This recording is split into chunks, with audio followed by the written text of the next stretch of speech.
I said, all right, everybody, come on out. I provided the food, everything. And then everybody would start cracking up about me going underneath the house, Yeah. you know. So won't do that now, but Yeah. back Oh, then, I've been in a yeah, crawl space as well. I mean, yeah, my buyer wasn't there, but I wanted them to understand like what was coming up on the inspection. So I crawled into the yep. crawl space and got a video to show them exactly what we're looking at. I know I've totally been there.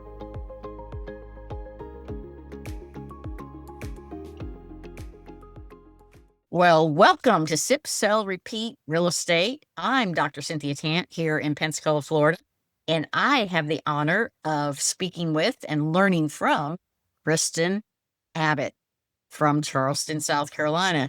Kristin, say hi, and then I'm going to brag on you for a little bit. Hey, thank you so much for having me. I'm really looking forward to it. Okay, cool. Kristin actually is a Charleston native and a top realtor over the 12 years of it. Oh, 12 years you've been in real estate. Okay, we'll talk about that period of time. Ranked among Charleston's top 250 agents. Oh, so you got an MBA at Citadel and 8 years in home building. We'll talk about that too, as far as Okay. that transition. It's from home building marketing to deliver strategic, high touch service and specializing in luxury listings, new construction, and relocation across Daniel Island and the Low Country. Okay, Kristin is Yeah. known for integrity, expertise, and client first approach. Now, I'm Cindy Tant. I'm with Sip Sell Repeat. I'm doing this right now. I'm having a ball. I'm learning from other ladies, and I've been in the business for over 30 years, and it's just so exciting to talk to women, helping women. Kristin, let me ask you a question.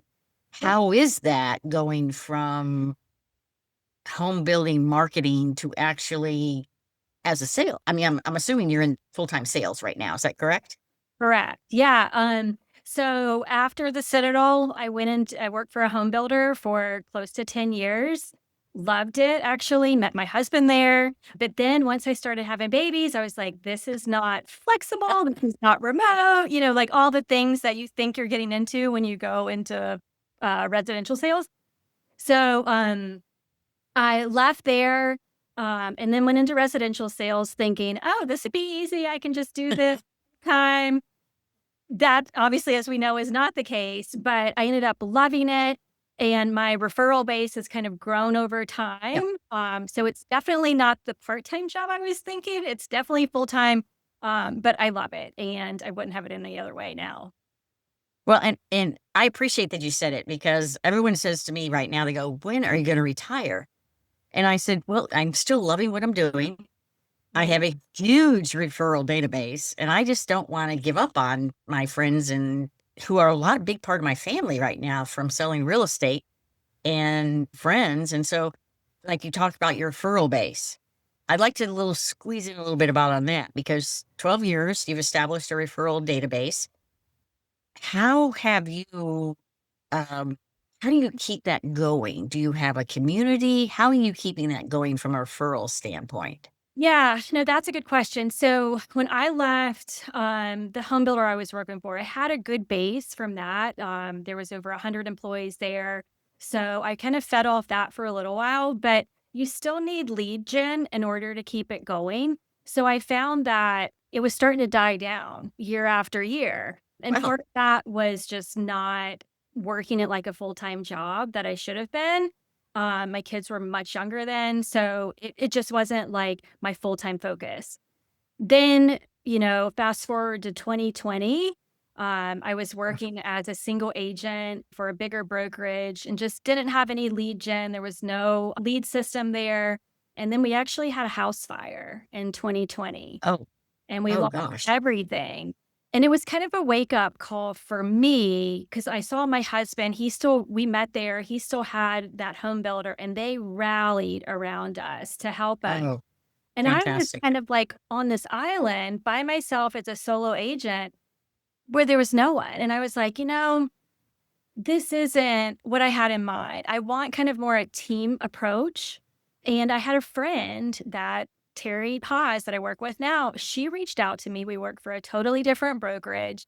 And she said, I got you. Like, I will help you. I will take your clients until you're back up on your feet. And she took them. Like, she took them for a year, paid like whatever she made. She gave 100% to me. And I'm like, That's Wow. friend, and that's like a teammate, and that's where I want to be.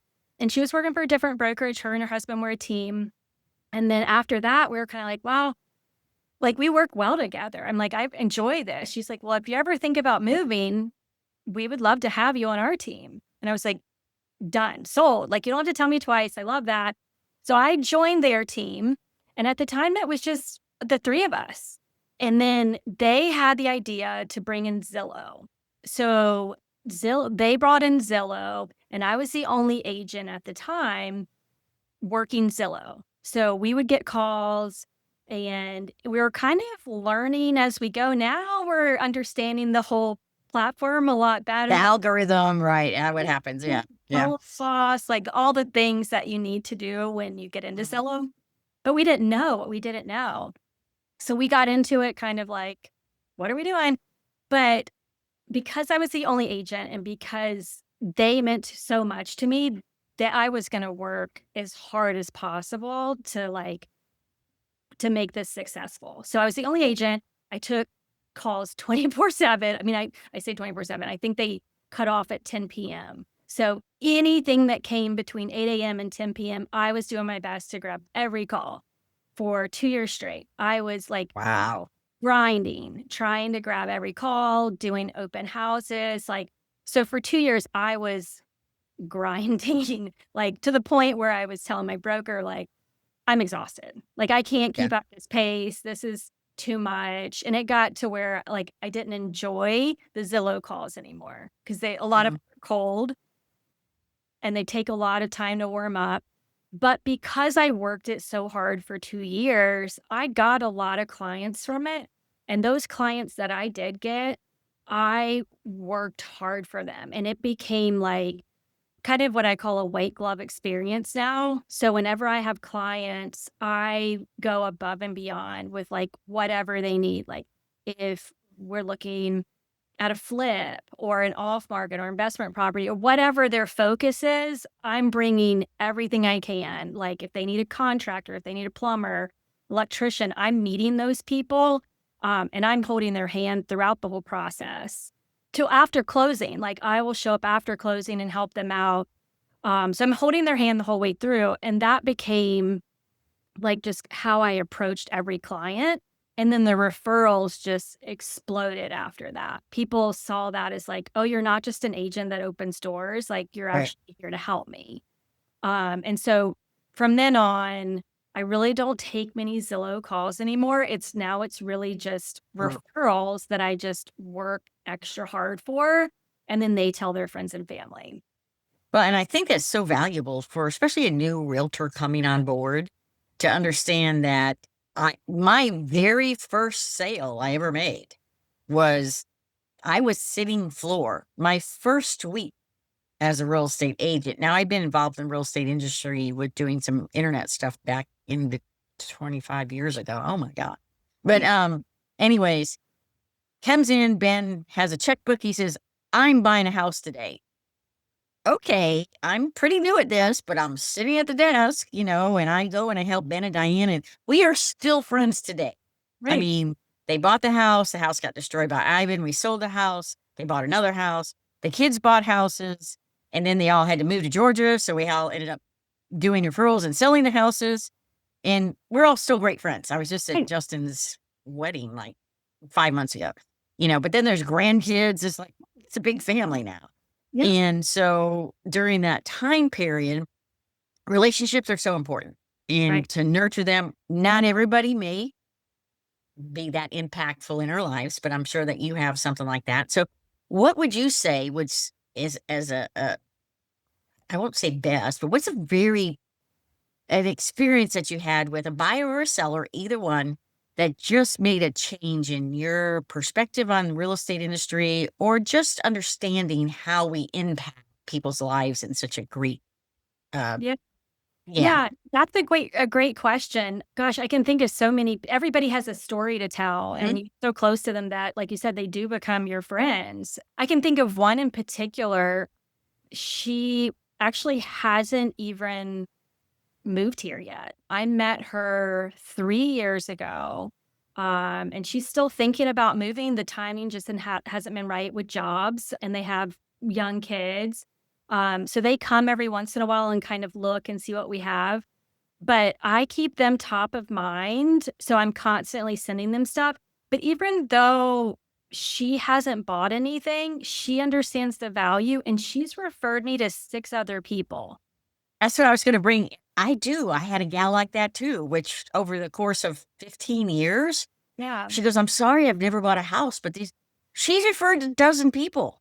Yeah, I said, "You don't have to worry about that. You know, yeah, you're helping me because I've helped her through the years. It's just been circumstances that have occurred that she was never in a position to buy the house, but right. her friends were." That's an excellent example.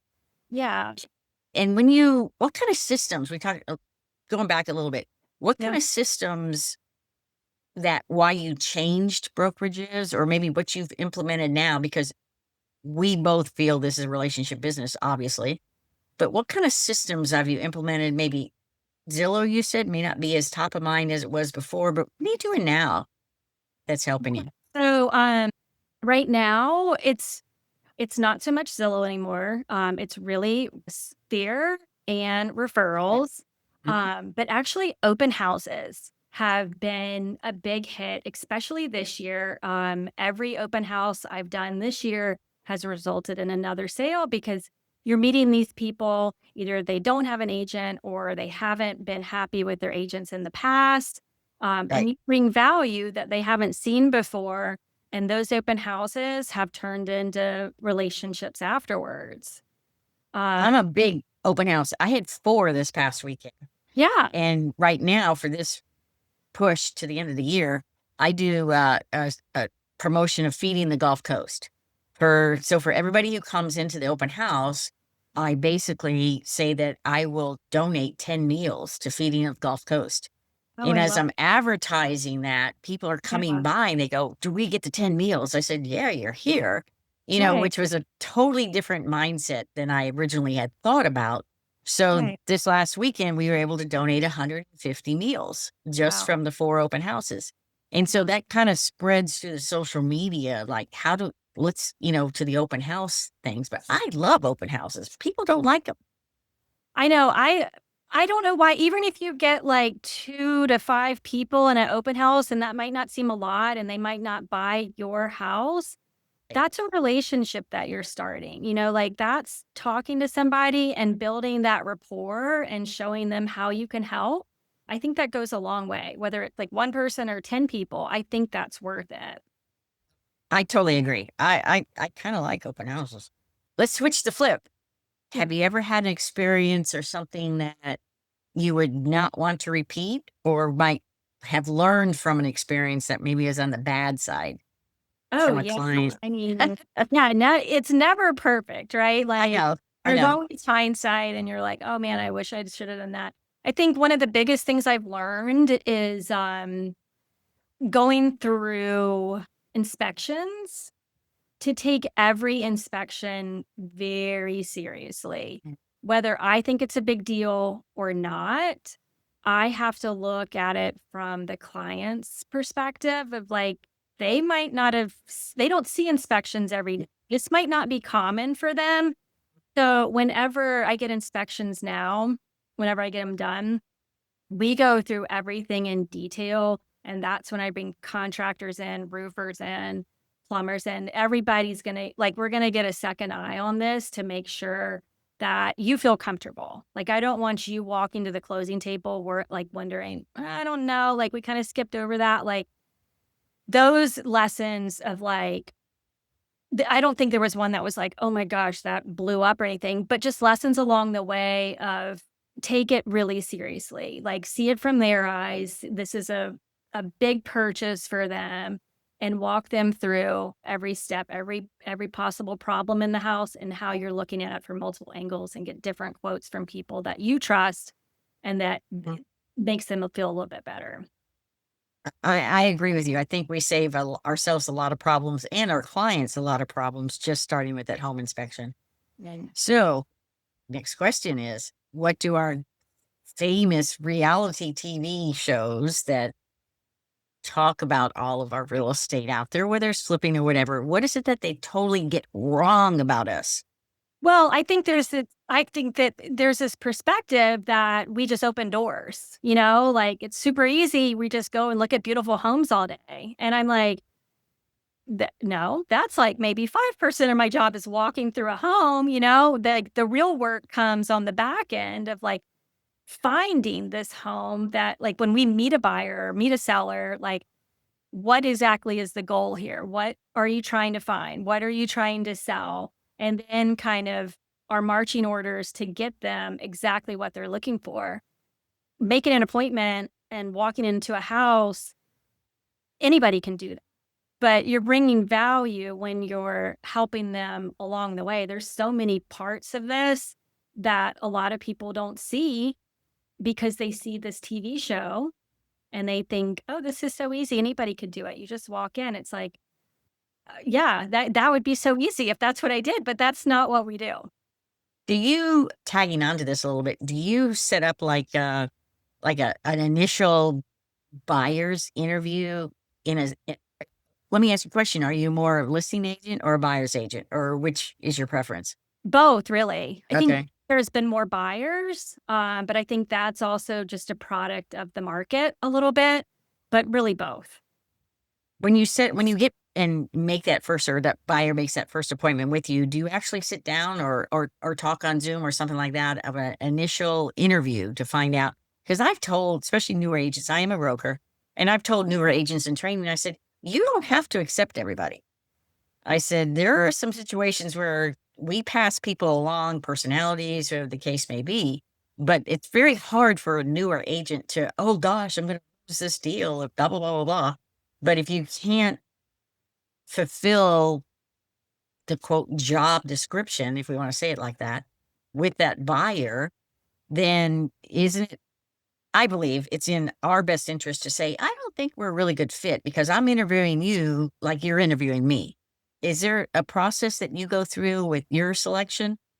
Yeah. So whenever I get an inquiry or somebody wants to work with me, if they're coming from out of state, we usually just set up a phone call. And Mhm. during that phone call, we can kind of talk through like my process, which that's usually like a 45-minute call of like learning more about them, learning about like what they're looking for, what part of Charleston are they looking for, what's their price range? Do they need a school district? Like all the things that that matter to them.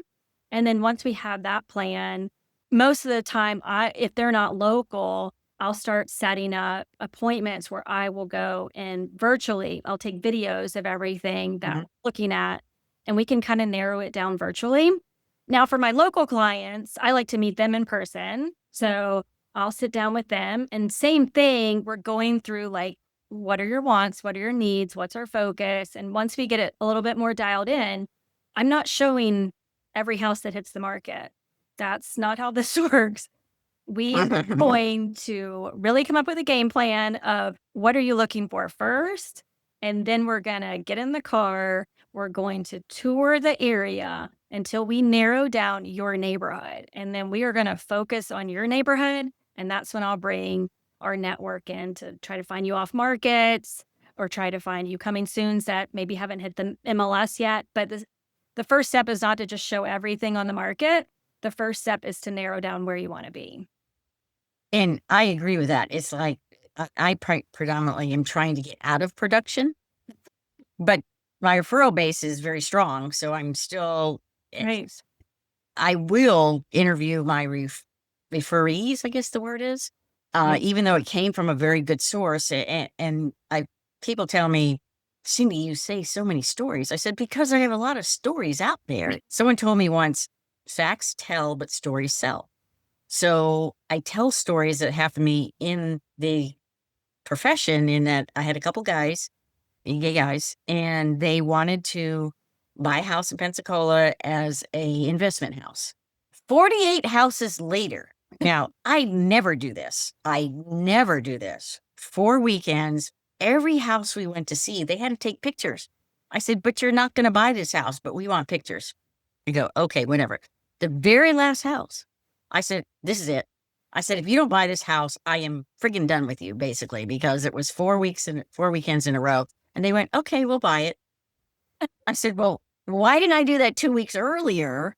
But then they took this house, which they way overbuilt it. They tore it apart. They put a swimming pool in, and then they put it in it's in a neighborhood that it's way overvalued. I said, what are you doing? But that's what they wanted to do.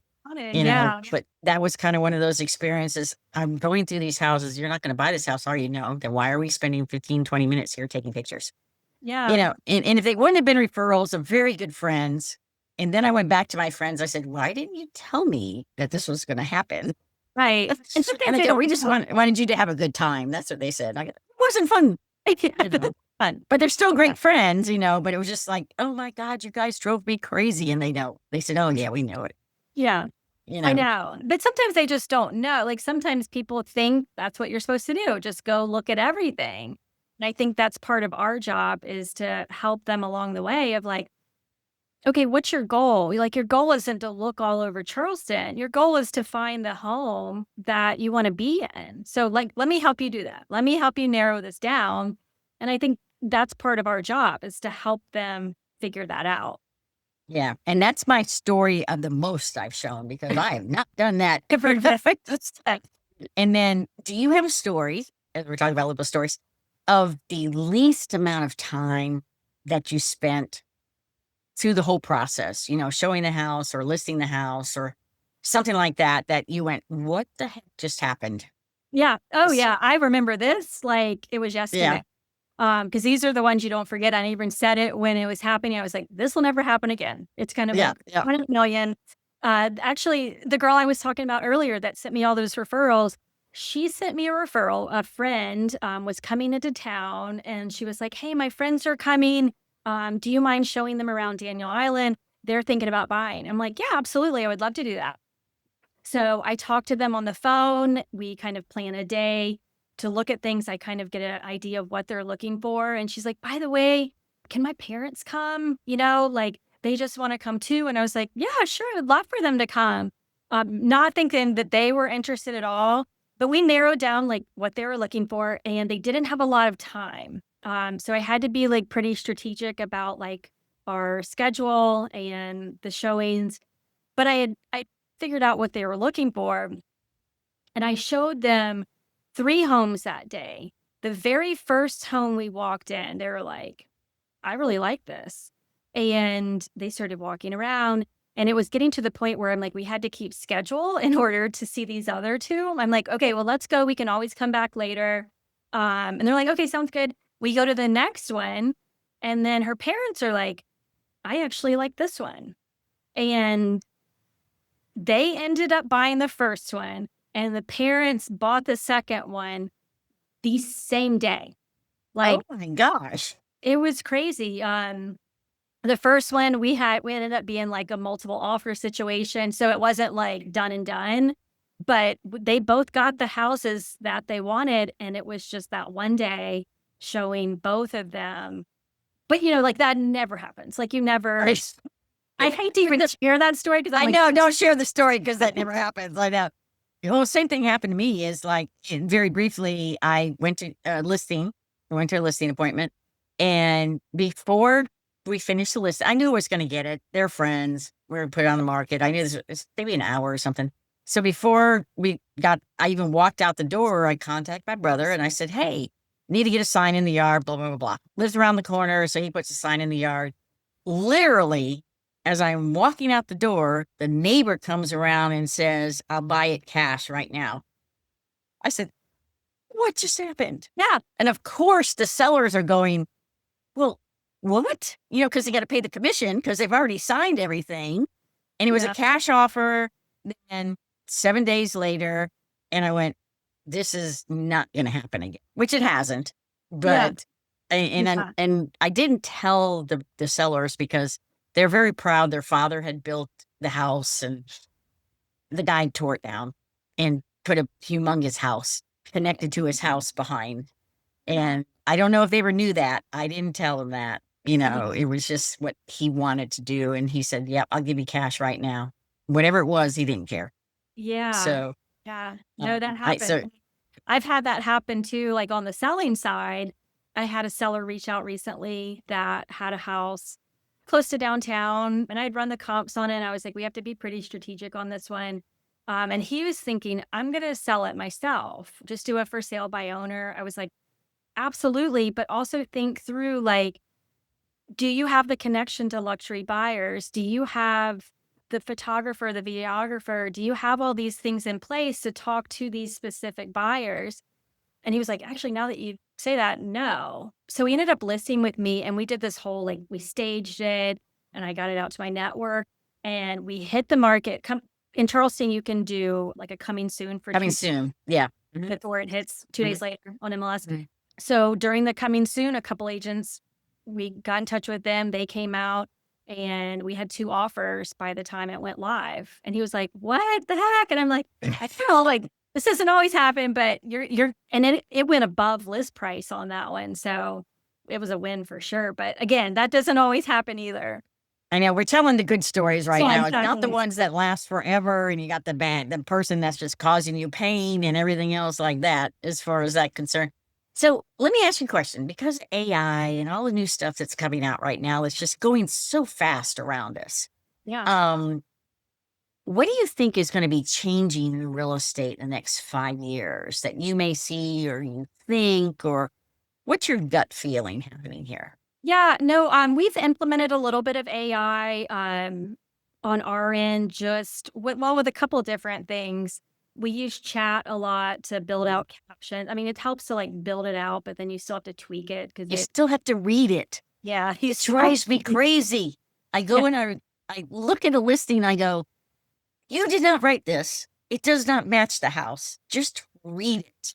right. Yes, but then we're also, working on something new. We haven't done this quite yet, but we are taking, like, we'll get news articles, from our local paper, and then we can now my assistant's doing this because she's way more tech savvy than I Yeah, am, but, mine too.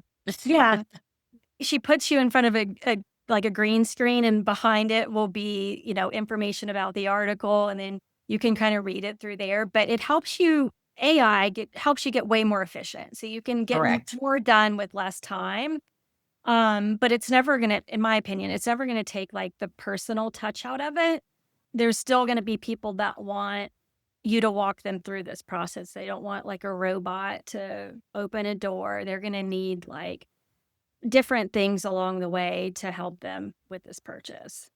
And I still believe, I mean, again, as I mentioned earlier, I'm on the tail end of my career, but I still think the relationship part of it, I can't believe it's gonna become a no-touch kind of profession. Right. Um, It's it hard for it me to believe that. Yeah. Yeah, and maybe some of the younger guns and stuff can do certain things in different ways. Investors, different story, they're looking at numbers, but that first time home buyer that gives you a hug afterwards because they got their first house, that's what I think is what makes real estate as a really good profession. Right. Yeah, just having that personal touch and that connection with people, that's not just like it's not just trying to get to the closing table. You're like, you care about these people, and these become your friends, and you're trying your best to make them happy. Well, so how are you? Because the industry is a grind. I mean, I've been through it, you've been through it. What do you do actually to avoid burnout within this profession? Yeah, so I stopped taking Zillow. I transitioned out of that and tried to build up my referral network as much as possible. Just recently, I added an assistant because it was getting to be like, we have a team. I work on a team, and we Mhm. have a transaction manager and a marketing manager, but I also needed somebody just for me, like, that could be like the other half of my brain, and I could give so many things, like, just take it off my plate and give it to her.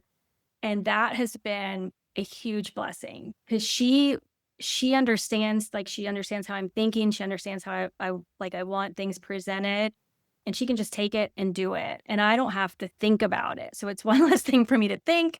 She can do it. And it gives more of a work life balance where I have somebody to partner with.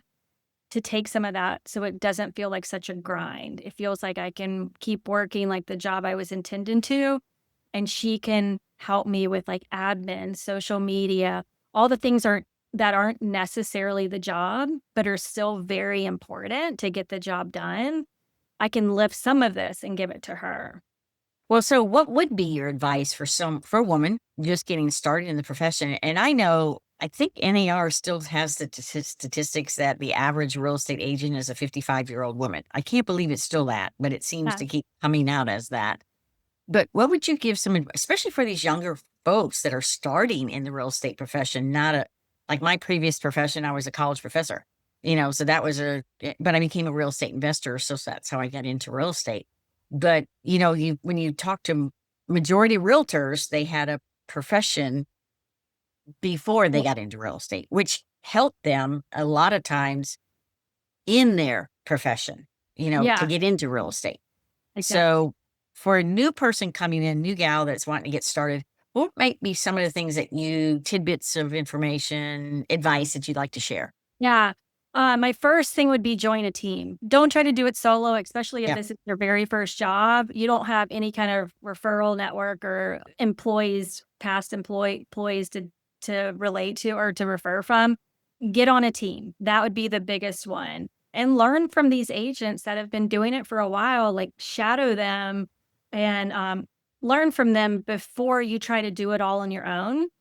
And then I would say grind. Like take all the leads you can get. Hopefully, you get on a team that supplies some sort of leads, and you might think these leads are not great, but work them anyway, work them Good like, question.